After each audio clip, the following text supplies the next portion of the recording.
আসসালামু আলাইকুম। বাউন্ডারি রাব্বিত নতুন পর্বে আপনাদেরকে স্বাগতম। আমরা দুই ভাই ঘুরতে ঘুরতে চলে আসলাম কোথায়? আমাদের দিনাজপুরের ঐতিহ্য।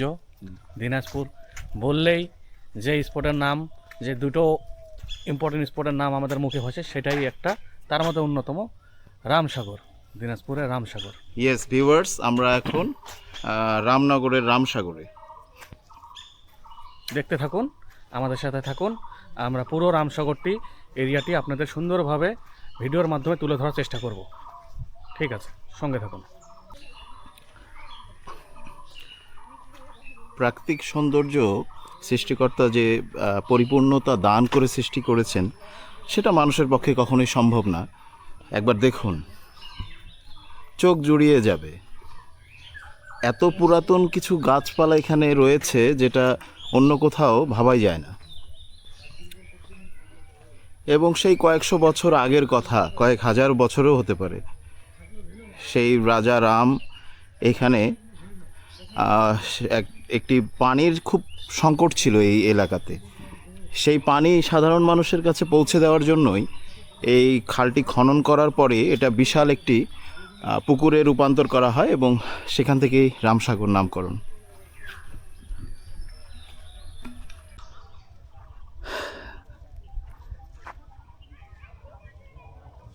দর্শকরা দেখুন, এই লেকটির বিশালতা দেখুন এবং সুদীর্ঘ চোখে তা অনুভব করুন। অসাধারণ। এর এই যে প্রকৃতি দেখছেন, এখানে গাছপালাগুলো কি সবুজ, কি স্নিগ্ধ, কি সুন্দর।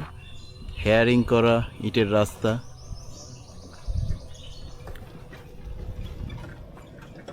সুন্দর না? এই প্রকৃতি আমাকে টানে বারবার, জানি আপনাদেরকেও টানে। আর না টেনে এটা যাবে কোথায়? প্রকৃতির সঙ্গে তো মানুষ ওতপ্রোতভাবে মিশে আছি, আমরা জড়িয়ে আছি।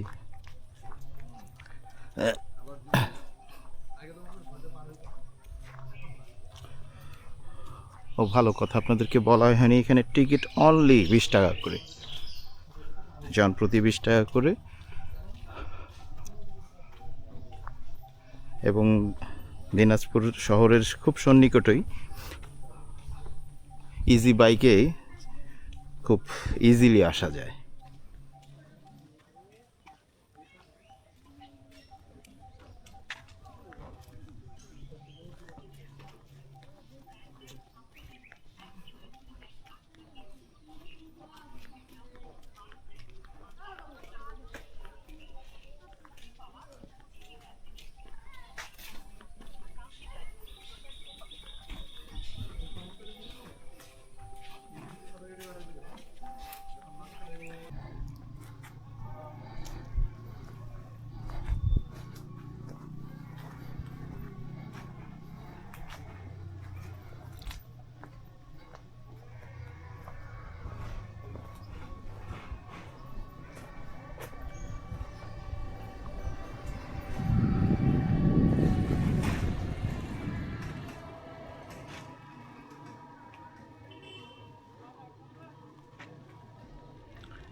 ভিউয়ার্স দেখুন, এই চমৎকার রামসাগরের পাশ দিয়ে আমি হাঁটছি।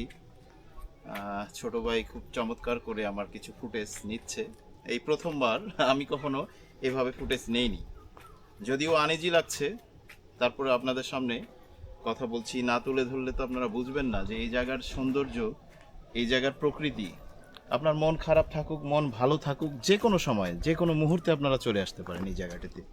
বিকেল হোক, সকাল হোক, যখনই মন খারাপ হবে এখানে দারুণভাবে চলে আসবেন। এবং পাড়ের মধ্যে অনেক বিস্তীর্ণ চেয়ার এখানে রাখা আপনাদের জন্য, সুন্দরভাবে বসে চা কফি ফুচকা খেতে খেতে এই দিঘির সৌন্দর্য উপলব্ধি করতে পারবেন।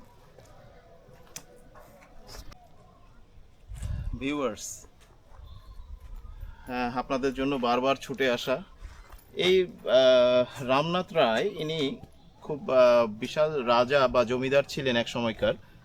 এক সময় তো এত দ্রুত টিউবওয়েলের ব্যবস্থা বা গভীর নলকূপের ব্যবস্থা ছিল না।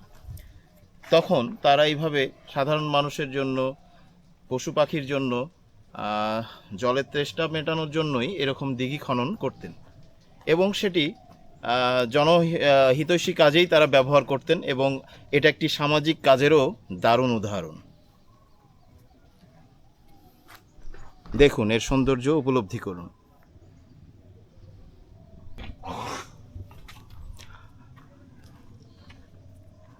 মিঠুন বলছিল আমাকে যে ভাই, এই গাছগুলো দেখেন তো কত চমৎকার লাগছে, মনে হচ্ছে আমাদেরকে পাহারা দেওয়ার জন্য দাঁড়িয়ে আছে এবং সৌন্দর্য বর্ধন করছে। যদিও বা ইউক্যালিপটাস গাছ এখন পরিবেশের জন্য হুমকি, কিন্তু এগুলো বহু পুরানা, অনেক আগে লাগানো।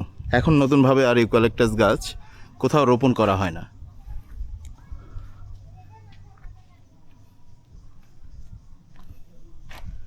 দেখুন, মনে হচ্ছে তারা আকাশ ছুঁয়ে ফেলবে। আকাশকেও তারা ক্ষুদ্র মনে করছে। এই গাছগাছালি, এই বৃক্ষরাজি বলছে, এসো তোমরা প্রকৃতির টানে আমার কাছে এসো, আমি তোমাদেরকে শান্তি দেব, বাতাস দেব, স্নিগ্ধতা দেব, মায়া দেব। ওরা ডাকছে। কান পেতে যদি শুনতে পারেন তাদের সেই হৃদয় বিদারক, তাহলে আপনারা অবশ্যই বুঝতে পারবেন প্রত্যেকটা মানুষেরই অন্তর্দহন, কান্না, খুশি যেমন আছে তেমন প্রকৃতিরও আছে। আমরা যেভাবে লালন করব, যেভাবে পালন করব তাদেরকে, তারাও আমাদের সঙ্গে ঠিক একই আচরণই করবে। তাই আসুন, গাছ কেটে ফেলার থেকে বেশি বেশি করে বৃক্ষরোপণ করি। একটা যদি কাটি 10টা লাগাই। এভাবে আমাদের পরিবেশ, এইভাবেই আমাদের প্রকৃতি বাঁচবে, আর বাঁচবে মানুষও। ভিউয়ার্স, আকাশ দেখে নিশ্চয়ই আপনারা বুঝতে পারছেন আজকে মেঘলা দিন। আর মেঘলা দিন কার ভালো লাগে জানি না, আমার ভীষণ পছন্দের। উদাসী হাওয়া, মেঘলা দিন, ঝিরিঝিরি বৃষ্টি, এগুলোই তো আমাদের রসদ। আজকের এই দিনে কি ইচ্ছে করছে জানেন? গুনগুনিয়ে একটা গান মনে পড়ছে, অনেক পুরাতন।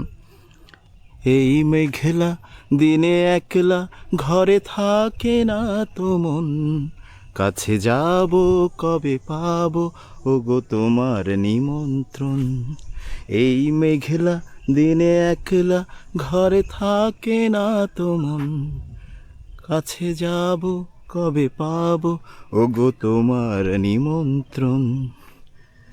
যুথিবনে ওই হাওয়া করে শুধু আসা যাওয়া, যুথিবনে ওই হাওয়া করে শুধু আসা যাওয়া। হায় হায় রে দিন যায় রে, ঘরে থাকে না তো মন, কাছে যাব কবে পাবো ওগো তোমার নিমন্ত্রণ। এই মেঘলা দিনে একলা ঘরে থাকে না তো মন, কাছে যাব কবে পাবো ওগো তোমার নিমন্ত্রণ। ভিউয়ার্স, শেষ পর্যন্ত হাঁটতে হাঁটতে হাঁপাই গিয়ে আমরা দুই ভাই লাল চা খাচ্ছি। মন্দ লাগবে না, এসে বসে লাল চা খাবেন, ভালো লাগবে। লাল চার সাথে রামসাগরের পাড়ে বসে সৌন্দর্য, পরন্ত বিকেল, মনোমুগ্ধকর পরিবেশ। চিয়ার্স।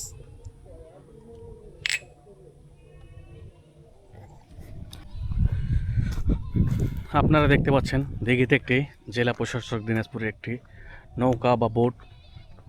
এই বোটে করে যখন দর্শনার্থীর চাপ থাকে, এই বোটে করে হয়তো লেকটা ঘুরাই।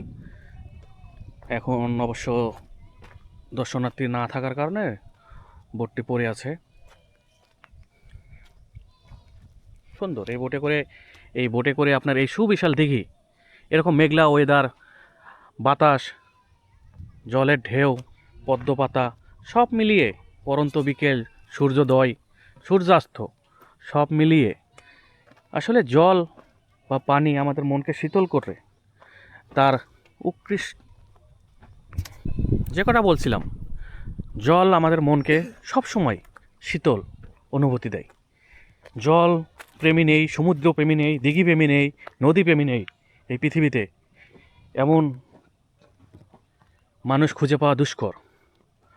যদিও জলের একটি ভয়ঙ্কর দিক, জলপ্রপাত, জলোচ্ছ্বাস, জোয়ার ভাটা, যা মানুষের জীবনহানিও করে। তাই সতর্কতার সহিত আমাদের উপভোগ করতে হবে যে কোনো জিনিস। পৃথিবীতে যে কোনো জিনিস উপভোগ করতে গেলে সাবধানতা নিয়েই আমাদেরকে চলতে হবে। এই বোটে করে আমরা যদি এই দিঘিটি ঘুরি, তাহলে মনে করেন রাইস ভাই, আপনার কি মনে হয় এটার অনুভূতিটি কি ভাষায় প্রকাশ করার মতো? না, এটা কখনোই প্রকাশ করা যাবে না। এবং আমি এর আগেও বোটিং করেছি কিন্তু ওটা ইঞ্জিন চালিত বোটে। এই প্যাডেল বোটে আমার কখনো ওঠা হয়নি, ওঠার ইচ্ছে আছে। হয়তো নেক্সট টাইম আমরা বোটে ঘুরবো। অবশ্যই।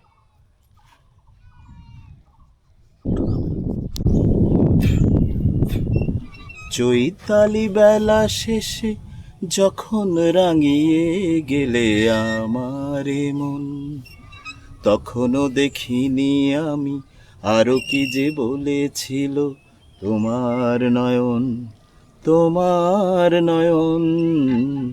চৈতালি বেলা শেষে যখন রাঙিয়ে গেলে আমার মন, তখনও দেখিনি আমি আরো কি যে বলেছিল তোমার নয়ন, তোমার নয়ন।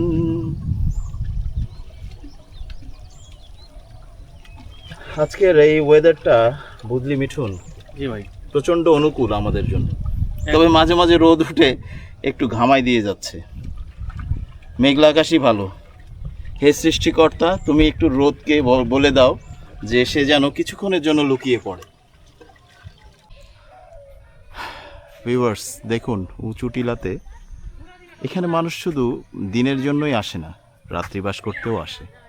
এরকম চমৎকার একটি অরণ্যের মধ্যে যদি রিসোর্ট থাকে বা গভর্নমেন্ট কর্তৃক একটি ভিলা থাকে, তাহলে কত চমৎকার হয়। এখানে রাত্রিবাস না করলে এই রাতের নিস্তব্ধতা, এই জলের কুলুকুলু ধ্বনি এটা শোনা সম্ভব নয়। এখানে তাই আসুন এবং রাত্রিবাস করুন। এবং আমি সামনের দিক থেকে এটাকে দেখানোর চেষ্টা করছি, এখান থেকে তেমন একটা বোঝা যাচ্ছে না।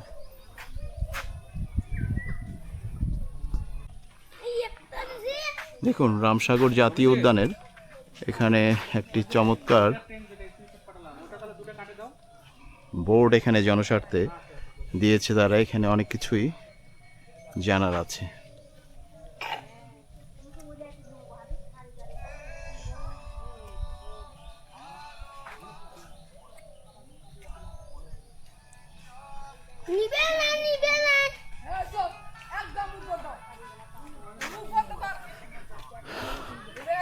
এই রাস্তাটি একটি ছোট্ট চিড়িয়াখানার দিকে এগিয়ে চলেছে। চলুন আপনাদেরকে দেখাই কি কি আছে সেখানে। আর চিড়িয়াখানার মুখে উঠতেই এখানে এই যে দারুণ সরকারি রিসোর্টটি দেখুন। এখানে প্রবেশাধিকার সংরক্ষিত, তাই বেশি সামনে আমরা ফ্রন্ট সাইডে যেতে পারছি না, দূর থেকে নিতে হবে কারণ গেটে লক লাগানো। দেখুন, এখানে রাত্রি বাস করতে পারলে কত দারুণ লাগবে ভেবে দেখুন। এই প্রকৃতির মাঝে একবার থেকে দেখুন। আমিও নিশ্চয়ই নেক্সট টাইমে চেষ্টা করব থাকার। এই যে বড় সড়ো একটি তালা ঝোলানো। ভিউয়ার্স, এখানে চমৎকার কিছু চিত্রা হরিণ রাখা, বেশ কিছু চিত্রা হরিণ আপনাদেরকে দেখাই ভিতর থেকে। এই যে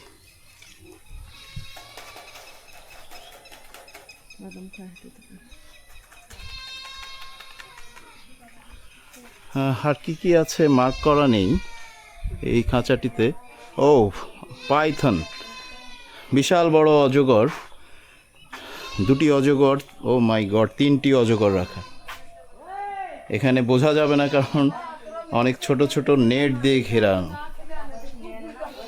দেখি কাছ থেকে যদি বোঝা যায়। এই যে দেখুন ভিউয়ার্স, কত বড় পাইথন। ও মাই গড, একটা লেজ, একটা কত বড়!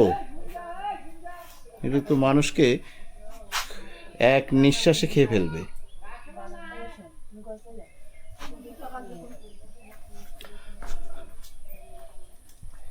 এরকম জাতীয় উদ্যানে বা ন্যাচারাল বিউটিতে এরকম পশু পাখি থাকলে মানুষের বিনোদনটা আরও বাড়ে।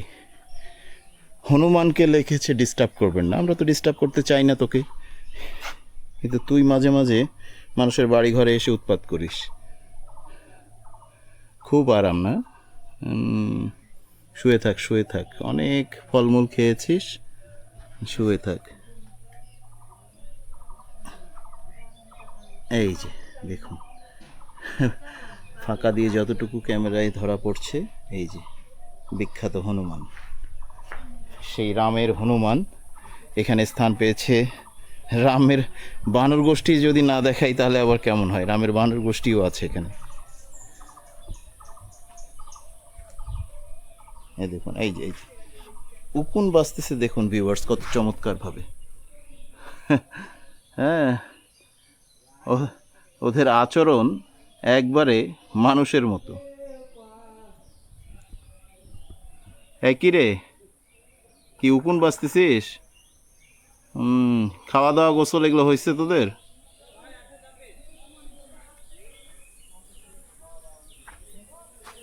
হ্যাঁ, আর কিছু তেমন দেখতে পাচ্ছি না এখানে। এই কয়েকটা জিনিসই রাখা, মন্দ লাগবে না।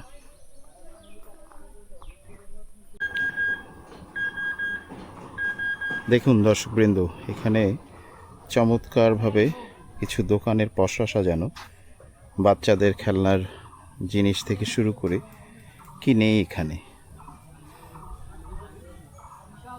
চমৎকার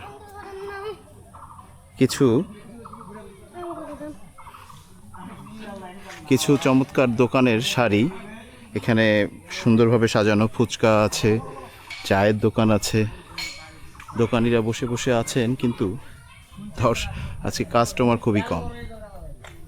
কাস্টমার নেই বললেই চলে। ঈদের ছুটি শেষ হয়ে যাওয়ার পর থেকে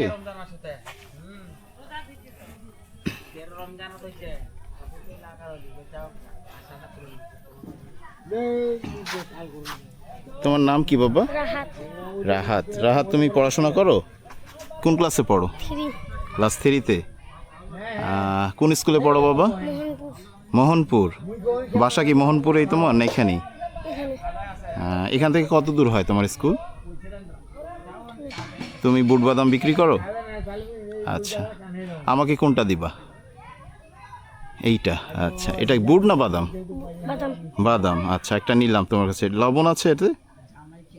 লবণ নেই তোমার? আচ্ছা, ঠিক আছে বাবা। যেতে তো ইচ্ছে করছে না, তারপরেও চলে যেতে হয়। এভাবেই দিন কাটে, আবার নতুন দিনের আশায়। মাউন্টেন রাব্বি আজকের এই গল্প এই পর্যন্তই শেষ। সামনের কোনো গল্পে আপনাদেরকে আবার সাথে নিয়ে হাজির হবে, এই আশা ব্যক্ত রেখে আজকে বিদায় নিচ্ছি। Tata, bye bye. ভালো থাকবেন সবাই, সুস্থ থাকবেন, এবং সকলে সঙ্গে রাখবেন বাউন্ডুলের রাব্বিকে। সাবস্ক্রাইব করে পাশে থাকবেন। বাউন্ডুলের রাব্বি।